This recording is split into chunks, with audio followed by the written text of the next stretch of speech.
Hello everyone, it's me Kriti and welcome you again in my channel. आज हम लोग इस वीडियो में देखेंगे बीएड सेमेस्टर 2 का जो पेपर है लर्निंग एंड टीचिंग, उसके इम्पॉर्टेंट कंसेप्ट्स और टॉपिक्स जो आपको एग्जाम से रिलेटेड करने होते हैं। ठीक है, तो let's start with the video. ये मैंने पीपीटी के फॉर्मेट में एक वीडियो बना ली है, तो चलिए इसे अच्छे से सारी स्लाइड्स को समझते हैं। First of all let's start with the content कि आपको इस पेपर में बेसिकली पढ़ना क्या क्या है। तो फर्स्ट यूनिट में देखिए बात करेंगे education, psychology, teaching and learning process, यानी एजुकेशन और साइकोलॉजी का रिलेशन है और टीचिंग लर्निंग प्रोसेस के बारे में थोड़ा डिटेल्स इसमें पढ़ना है आपको। अप्रोचेज टू लर्निंग है, नेचर ऑफ लर्निंग, लर्नर्स है, टीचिंग एज ए प्रोफेशनल है, factors affecting teaching and learning, यानी टीचिंग लर्निंग प्रोसेस का ही यहाँ पे और आपको फर्दर पढ़ना है। मेंटल प्रोसेस ऑफ लर्निंग, यानी लर्निंग से ही रिलेटेड कंसेप्ट है। ग्रुप डायनामिक्स आपको पढ़ना है, यानी बेसिकली आप नोटिस करोगे इस पेपर में आपको लर्निंग वाले फैक्टर ज़्यादा पढ़ना है। ठीक है, okay, let's start with the first slide, first unit, that is education, psychology and teaching learning process. Okay, तो देखिए फर्स्ट टॉपिक जो इस यूनिट का है वो है एजुकेशन और साइकोलॉजी। ये दो टर्म्स को आपको अच्छे से concept, meaning, definition, scope, relationship, ये दोनों टर्म्स का आपको अच्छे से प्रॉपर नोट्स तैयार करना है, प्रॉपर अच्छे से पढ़ना है कि एजुकेशन और साइकोलॉजी का क्या है। आप अच्छे से समझ लीजिए एजुकेशन और साइकोलॉजी इस पेपर में है और एजुकेशन और फिलॉसफी भी आपको इस सेमेस्टर 2 में पढ़ना है, तो वो आपको दूसरे पेपर में पढ़ना है।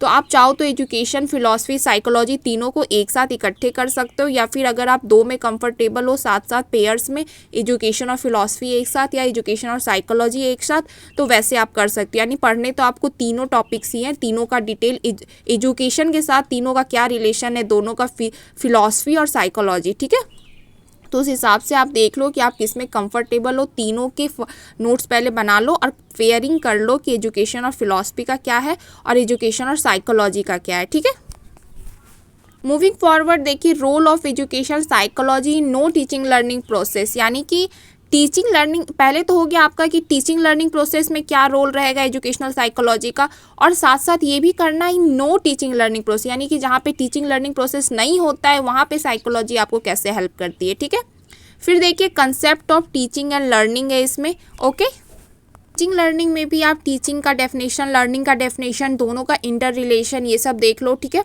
उसके बाद देखिए लर्नर बिहेवियर और टीचर बिहेवियर, या फिर इसको इंट्री बिहेवियर या एक्सपेक्टेशन, कॉम्पिटेंसी, टीचिंग स्टाइल, ये सब टॉपिक्स भी आपको छोटे 5 मार्कर्स में आ सकते हैं, तो उस हिसाब से देख सकते हो। लेकिन अगर ब्रॉड स्पेक्ट्रम में बात करूँगी तो इस टॉपिक का इंपॉर्टेंट कंसेप्ट होगा आपका education, psychology, teaching learning process, ये सब होगा। ठीक है, अगर आप 5 मार्कर्स भी अच्छे से करना चाहते हो तो ये सब कर लो, लर्नर बिहेवियर, टीचर बिहेवियर, ठीक है, इंट्री बिहेवियर। ओके, फिर देखिए लर्निंग टास्क, ये कभी पूछा नहीं है, लेकिन आई थिंक कोई किसी एक बार पीवाईक्यू में मैंने देखा था कि डिफाइन टीचिंग टास्क करके 5 मार्कर्स में छोटे से आए थे। ठीक है, ओके, फिर देखिए इसी यूनिट का आपको फर्दर इसमें टॉपिक 2 है, उसमें आपको अप्रोचेज टू लर्निंग पढ़ना है। इसमें आपको बहुत सारे थ्योरीज देखने हैं। ठीक है, तो इसका इम्पोर्टेंट चलिए बात करते हैं। लेसन, ये देखिए मैंने 3 इसमें बना दिया है, लेसन 1, लेसन 2, लेसन 3। तो फर्स्ट स्टार्ट करते हैं लेसन 1 से। इसमें देखिए आपको लर्निंग का कंसेप्ट और इम्पोर्टेंस, ठीक है, बेसिकली जो टीचिंग लर्निंग प्रोसेस में वहाँ पे जो आपने लर्निंग तैयार किया होगा, नोट्स प्रॉपर वही काम करेगा आपका, लर्निंग का कंसेप्ट और इम्पोर्टेंस। इसमें देखिए लर्निंग के 2 इंपॉर्टेंट थ्योरीज है, बिहेवियरल और कंस्ट्रक्टिव। इसमें आपको फर्दर देखिए लेसन 2 में मैंने एक्सप्लेन किया है। मूविंग फॉरवर्ड लेसन 2 में देखिए बिहेवियरल में आपको इम्पॉर्टेंट आ जाता है ट्रायल एंड एरर। ये आपका इम्पॉर्टेंट थ्योरी है जिसको थॉर्नडाइक की थ्योरी भी बोलते हैं। ट्रायल एंड एरर आपका है, ये आपका 10 मार्कर्स में भी आ सकता है, लेकिन मोस्टली चांसेज है कि ये शॉर्ट थ्योरम है तो ये आपका 5 मार्कर्स में आए। इंपॉर्टेंट इस लेसन का देखिए बात करेंगे पैवलोव कंडीशनिंग, जिसको क्लासिकल कंडीशनिंग थ्योरी भी बोलते हैं। ये मोस्टली 10 मार्कर्स में पीवाईक्यू में रिपीटेड क्वेश्चन रहता है। पैवलोव कंडीशनिंग पे आप डिटेल लिखो, इसका थ्योरी लिखो। ठीक है, फिर देखिए बात करते हैं स्किनर कंडीशनिंग, जिसको ऑपरेंट कंडीशनिंग भी बोला जाता है। तो ये भी आपका 5 to 10 ये डिपेंड करता है एग्जामिनर पे कि कैसा आपको क्वेश्चन फ्रेम करके दे दे। 5 मार्कर्स में भी आ सकता है, 10 में भी आ सकता है, लेकिन अगर तीनों थ्योरी में अगर इंपॉर्टेंट है तो पैवलोव और थॉर्नडाइक की है, ठीक है, उस हिसाब से देख लो। अगर आपके पास टाइम है you have the decent time, then go for cognitive learning, जिसका इंफॉर्मेशन इनसाइट ये सब आप देख लो, ठीक है। मूविंग फॉरवर्ड लेसन 3, इसमें कंस्ट्रक्टिविज्म में आप देखिए वाइगोत्स्की है और बर्नर है। तो आपने सेमेस्टर 1 में भी अगर आपने थोड़ा बहुत पढ़ा होगा वर्नर और वाइगोत्स्की का, तो आप वहाँ से भी कर सकते हो। अगर नहीं पढ़ा है तो यहाँ पे आप डिटेलिंग उसका पढ़ लो, उसका थ्योरी क्या है, कंसेप्ट क्या है, प्लानिंग और डेवलपमेंट ऑफ लर्निंग क्या है, एक्सपीरियंसेस क्या है। अगर आप सीटेट का भी देखते हो तो सीटेट में भी बर्नर्स, पियाजे, वाइगोत्स्की ये सब पढ़ना है, तो उस हिसाब से आपका इंपॉर्टेंट है। तो आप अगर आप यहाँ करोगे तो इनडायरेक्टली आपका सीटेट का भी अच्छे से हो जाएगा। Okay, that's all about this unit 1. Now moving forward toward the unit 2 and that is nature of learner. Nature of learner में देखिए बात करते हैं कि इसमें लर्नर का कैसा नेचर होना चाहिए, यानी कि इसमें मेनली आपका इंटेलिजेंस आ जाएगा। इंटेलिजेंस में आपका इंटेलिजेंस आप क्या समझते हो, मीनिंग, नेचर, कैरेक्टरिस्टिक, उसका यूज आप कहाँ कर सकते हो, examples, if you have proper examples then वो भी आप कोट कर सकते हो, तो ये सब आप कर लो।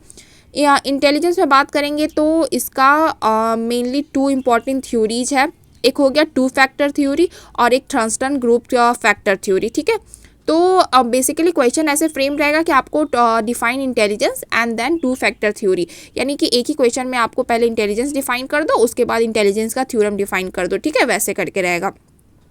ओके, मूविंग फॉरवर्ड देखिए measurement of intelligence and application of intelligence test, ये हम लोग का 10 मार्कर्स में आया हुआ था क्वेश्चन कि मेजरमेंट लिखना है आपको इंटेलिजेंस टेस्ट का, और उसके बाद फिर वो कैसे होता है इंटेलिजेंस का एप्लीकेशन, मतलब इंटेलिजेंस टेस्ट का एप्लीकेशन कैसे होता है वो फिर लिखना है, ठीक है। उसके बाद देखिए इमोशनल इंटेलिजेंस, ये आपका आ सकता है 5 मार्कर्स में कि इमोशनल इंटेलिजेंस को डिफाइन करो, ठीक है। फिर देखिए इसमें आपका इंपॉर्टेंट कंसेप्ट है क्रिएटिविटी, पर्सनालिटी और इंटरेस्ट एंड एटीट्यूड। तो ये जो बेसिकली बहुत ही जनरल टर्म्स है, लेकिन इसमें आपको यहाँ पे पेपर में अगर आ गया तो आपको प्रॉपर वहाँ डिफाइन करना होगा अच्छे से। तो लेट्स टॉक अबाउट क्रिएटिविटी। तो पहले तो इसका कंसेप्ट क्या है, कैरेक्टरिस्टिक क्या है, रिलेशनशिप विथ इंटेलिजेंस, ये कैसे इंटेलिजेंस से रिलेटेड है, कि इंटेलिजेंट के साथ आप अगर क्रिएटिव हो तो आप अच्छे से अपना डेवलपमेंट पे फोकस कर सकते हो, ठीक है। तो इसका इंपॉर्टेंट क्वेश्चन में देखिए बात करेंगे कि टेक्निक्स फॉर फोस्टरिंग क्रिएटिविटी, ये क्वेश्चन आ सकता है कि what define creativity and the techniques for fostering creativity, ऐसे करके क्वेश्चन फ्रेम हो सकता है आपका, ठीक है। Now moving toward the personality and here also the same, पहले आप इसका मीनिंग, नेचर, कैरेक्टरिस्टिक ये सब देख लो, और इंटेलिजेंस के साथ अगर आपका रिलेशनशिप आपको मिल जाता है तो आप उससे भी देख लो। बेसिकली ये सब आप ओरली बस डिफाइन भी याद कर लोगे तो वहाँ पे आप एग्जाम में फ्रेम करके आंसर लिख सकते हो। फिर देखिए इसका इंपॉर्टेंट है असेसमेंट फॉर पर्सनालिटी, यानी पर्सनालिटी को हम लोग कैसे मेजर करते हैं तो वो इंपॉर्टेंट हो जाता है। फिर टेक्निक्स ऑफ इन्हांसिंग पर्सनालिटी, ये आपका इंपॉर्टेंट कंसेप्ट है कि पर्सनालिटी को कैसे आप इन्हांस करते हो, ठीक है। Now moving forward interest and attitude, ठीक है। इंटरेस्ट एंड एटीट्यूड में भी देखिए आपका इसका मीनिंग, नेचर, कैरेक्टरिस्टिक, इसका असेसमेंट, यानी किसी भी लर्नर को किस चीज़ में इंटरेस्ट है उसका असेस कैसे करते हैं, या उसका एटीट्यूड किस तरफ है तो उसका असेसमेंट कैसे करते हैं। And techniques, most important, development for interest and attitude का वो डेवलपमेंट का टेक्निक्स क्या होगा, किसी को किस चीज़ की तरफ अगर आपका इंटरेस्ट लाना है तो उसका टेक्निक्स क्या होगा, या किसी को किस चीज़ की तरफ एटीट्यूड देना है तो उस लर्नर का या उस टीचर का क्या एटीट्यूड होगा कि वो लर्नर को उस तरह से उसमें इंटरेस्ट जगा सके उस सब्जेक्ट के लिए, ठीक है। Okay, that's all in unit 2। Now moving toward the unit 3, यहाँ पे देखिए बात करेंगे यूनिट 3 में आपको बेसिकली टीचिंग से ये रिलेटेड टॉपिक है, टीचिंग एज ए प्रोफेशन, यानी कि टीचिंग एज ए प्रोफेशनल आपने क्यों सेलेक्ट किया, आपके टीचिंग का क्या कैसा रोल होता है, तो वो आपको इस टॉपिक में पढ़ना है। तो फर्स्ट देखिए बात करेंगे concept of teaching. Concept of teaching में देखिए मीनिंग, पहले तो टीचिंग का proper meaning, definition, nature, characteristic, सब कुछ, मतलब टीचिंग से रिलेटेड आपको, आपका ये यूनिट है तो टीचिंग से रिलेटेड आपको meaning, concept, nature, definition, examples, ये सब मतलब जितने भी आपको मिल जाए नोट्स टीचिंग के आप कर लो इसमें। उसके बाद देखिए इसमें बात करेंगे variables involve in teaching task, यानी टीचिंग टास्क के क्या क्या वेरिएबल्स होते हैं वो भी शॉर्ट हाफ पेज का आई थिंक ये नोट्स होगा, तो आप इसे भी देख लो, एक्सटेंडेड क्वेश्चन में आ सकता है। Variable task variables involve in teaching task ऐसे करके, ठीक है। फिर देखिए phases and operation of teaching task, ये सब शॉर्ट में मतलब हाफ पेज के सब नोट्स है, ठीक है।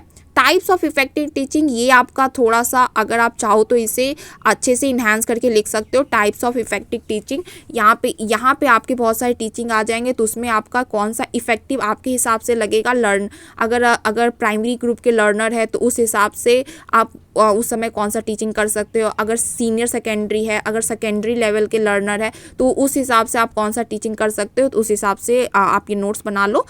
1-2 पेज के नोट्स में आपको ईजिली कवर हो जाएंगे types of effective teaching. Okay, moving forward, ये देखिए इंक्लूसिव टीचिंग। अगर इस यूनिट का बात करें तो इस यूनिट में इंपॉर्टेंट टॉपिक है इंक्लूसिव टीचिंग, जिसको हिंदी में समावेशी शिक्षा भी बोलते हैं। तो ये इंपॉर्टेंट है आपका इंक्लूसिव टीचिंग पे। आप प्रॉपर नोट्स कर लो, उसका एग्जाम्पल्स कर लो, उसमें अगर आपको कुछ अच्छा कोट मिल जाता है टीचिंग से रिलेटेड तो उससे आप अच्छे से ऐसे या आर्टिकल अपना स्टार्ट कर सकते हो, ठीक है। इंक्लूसिव टीचिंग में बहुत ही अच्छे आपको कोट मिल जाएंगे, बहुत ही अच्छे आपको कंक्लूजन और फिर इंट्रोडक्शन पार्ट मिल जाएगा, तो वो सब आप अच्छे से तैयार कर लो इंक्लूसिव टीचिंग पे बेसिकली।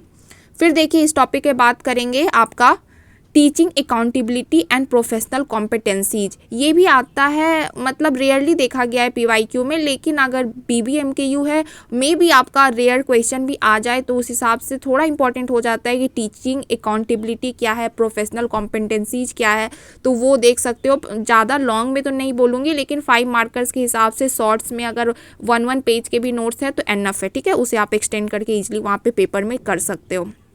फिर देखिए बात करेंगे, ये इंपॉर्टेंट है, ये आपका 10 मार्कर्स में भी देखा गया है कि role of teacher in Indian context, यानी कि इसका एक्सटेंडेड क्वेश्चन ये हो सकता है कि पहले तो टीचिंग डिफाइन करने बोल देगा, इंक्लूसिव टीचिंग डिफाइन करने बोल देगा, फिर उसका एक्सटेंडेड क्वेश्चन आ जाएगा कि define role of teacher in Indian context, यानी प्रॉपर डिफाइन रहेगा कि इंडियन कॉन्टेक्स्ट में रोल ऑफ टीचर क्या है। यानी कि आप रोल ऑफ टीचर पढ़ोगे ना तो उसमें आप बस इंडियन कॉन्टेक्स्ट के थोड़े बहुत तो वो वैल्यूज़ लगा दोगे तो हो जाएगा। यानी रोल ऑफ टीचर भी आ जाए तो आपका ये क्वेश्चन हो जाएगा, ये क्वेश्चन से आपका 2 हो जाएगा कि इंडियन कॉन्टेक्स्ट वाला भी क्वेश्चन हो जाएगा और रोल ऑफ टीचर का भी अगर प्रॉपर पूछेगा तो रोल ऑफ टीचर भी आप इजीली डिफाइन कर सकते हो।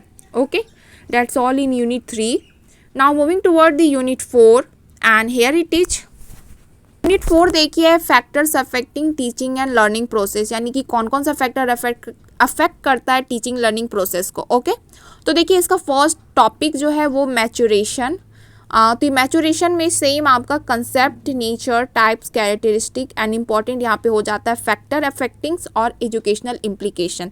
यानी कि एजुकेशनल इम्प्लीकेशन ये आपका एक्सटेंडेड क्वेश्चन में आ सकता है कि मैच्योरेशन पे पहले क्वेश्चन रहेगा, लास्ट में आपका एंड करके लिख दे and define its educational implication. तो उस हिसाब से हाफ पेज का आप इसे शॉर्ट नोट्स में कर सकते हो एजुकेशनल इम्प्लीकेशन। अगर आप मैच्योरेशन टॉपिक कर ही रहे हो तो हाफ पेज का आप ज़्यादा तो लगेगा नहीं, कि ज़्यादा टाइम तो लगेगा नहीं, एजुकेशनल इम्प्लीकेशन भी साथ साथ करते जाओ सबका, ठीक है। मूविंग फॉरवर्ड, अटेंशन में देखिए same concept, nature, type, characteristic and important इसका है सेम फैक्टर अफेक्टिंग और एजुकेशनल इम्प्लीकेशन। यानी एजुकेशनल इम्प्लीकेशन इसमें भी कर लो कि अटेंशन का क्या होगा, उसका फैक्टर्स क्या अफेक्ट करेगा और उसका टाइप्स क्या है, एजुकेशनल इम्प्लीकेशन क्या है। सेम इन द फैटिक में भी कंसेप्ट, नेचर, टाइप, कैरेक्टरिस्टिक और फैटिक के टाइप से आप देख कर सकते हो। फैक्टर अफेक्टिंग कर सकते हो कि कौन कौन से फैक्टर अफेक्ट करते हैं फैटिक को, और उसका एजुकेशनल इम्प्लीकेशन है कि एजुकेशन में इसे कैसे इम्प्लीकेशन किया जा सकता है, फैटिक को हटाया कैसे जा सकता है एजुकेशन में, यानी कि एजुकेशन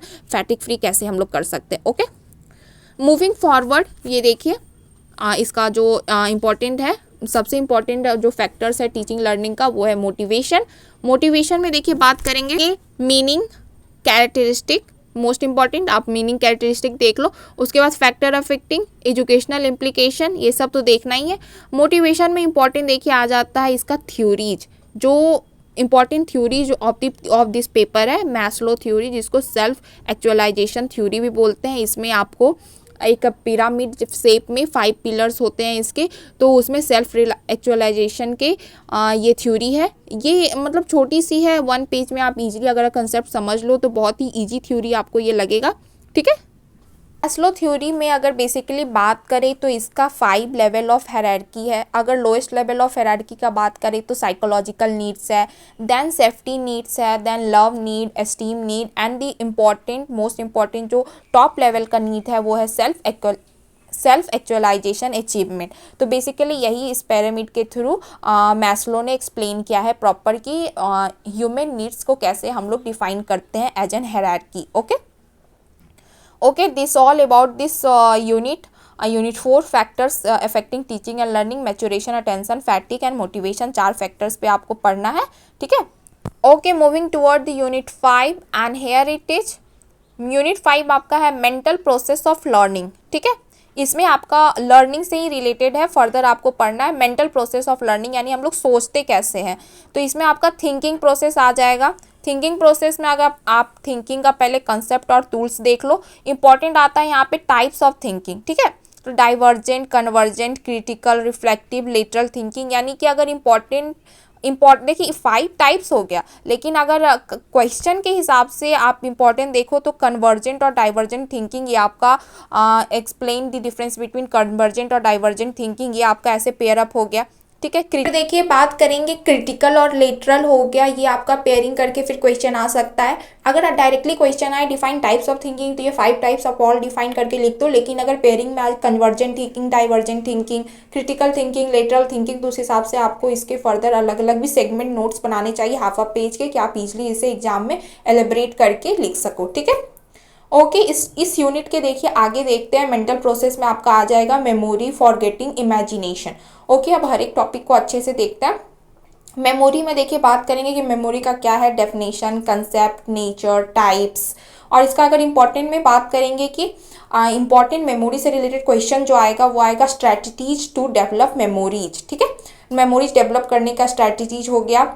उसके बाद देखिए इस यूनिट में आ जाएगा फैक्टर अफेक्टिंग्स और last but not list educational implication. तो इसे आप तो देख के ही जाओ। अगर मैं बोलूँगी इसमें जितने भी टर्म्स है उसमें आपको एजुकेशनल इम्प्लीकेशन तो मस्ट है, ठीक है, वो आप देख लो सबका। फिर देखिए बात करेंगे फॉरगेटिंग का। फॉरगेटिंग में भी same concept, nature, causes, characteristic, factor affecting, factor क्या क्या अफेक्ट करता है फॉरगेटिंग को, ठीक है। स्ट्रेटेजीज टू मिनिमाइज फॉरगेटिंग, यानी फॉरगेटिंग को कम करने का स्ट्रेटेजीज क्या होगा वो देख लो आप, ठीक है। Okay, moving forward, imagination. Imagination का भी सेम है concept, nature, types, characteristic and factor affecting. Factor affecting आप देख लो। उसके बाद फिर एजुकेशनल इम्प्लीकेशन, ये आप देख लो कि एजुकेशनल इम्प्लीकेशन इमेजिनेशन का इन फील्ड ऑफ एजुकेशन क्या है, ठीक है। Okay, that's all about this unit 5 and now moving toward the unit 6 and heritage. Unit 6 में देखिए बात करेंगे ग्रुप डायनेमिक्स के बारे में। ग्रुप डायनेमिक्स क्या होता है, उसका मीनिंग क्या है, कैरेक्टरिस्टिक क्या है, characteristic of A social group, यानी कि ह्यूमन टेंडेंसी होता है कि हम लोग हमेशा ग्रुप में रहना चाहते हैं। तो कैरेक्टरिस्टिक क्या है सोशल ग्रुप का, कैसा ग्रुप हमें फॉर्म करना चाहिए या फॉर्म हम लोग कैसे करते हैं ग्रुप को, ग्रुप कैसे बन जाता है, तो ये सब आपको इसमें पढ़ना है। Process and importance of learning यहाँ पे पढ़ना है।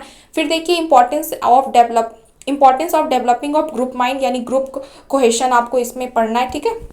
मूविंग फॉरवर्ड देखिए इस टॉपिक का इंपॉर्टेंट आ जाता है सोशियोमेट्री। इस पर डायरेक्ट क्वेश्चन आता है कि डिफाइन सोशियोमेट्री, इसका कैरेक्टरिस्टिक क्या है, इंपॉर्टेंस क्या है, मीनिंग क्या है। तो ये क्वेश्चन आपका डायरेक्ट फ्रेम हो जाता है। सोशियोमेट्री और ग्रुप डायनेमिक्स, ये दो इंपॉर्टेंट इसके टर्म्स है। सोशियोमेट्री में अगर आपके पास डिसेंट टाइम है तो आप कोऑपरेटिव लर्निंग और कंस्ट्रक्टिव लर्निंग भी देख सकते हो। Cooperative learning basically half page का शॉर्ट्स नोट्स है। कंस्ट्रक्टिव लर्निंग तो आपने फर्दर लर्निंग में भी उसका बिहेवियरल और कंस्ट्रक्टिज्म किया है, तो वहाँ से भी एक्सट्रैक्ट करके आप डिफाइन कर सकते हो अगर आपके पास कंटेंट नहीं है तो, ठीक है।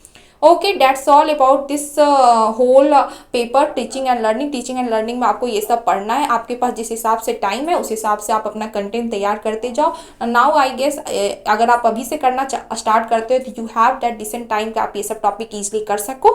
Okay, best of luck for the exam. Okay, that's all about this video. This is Kriti and thank you for watching.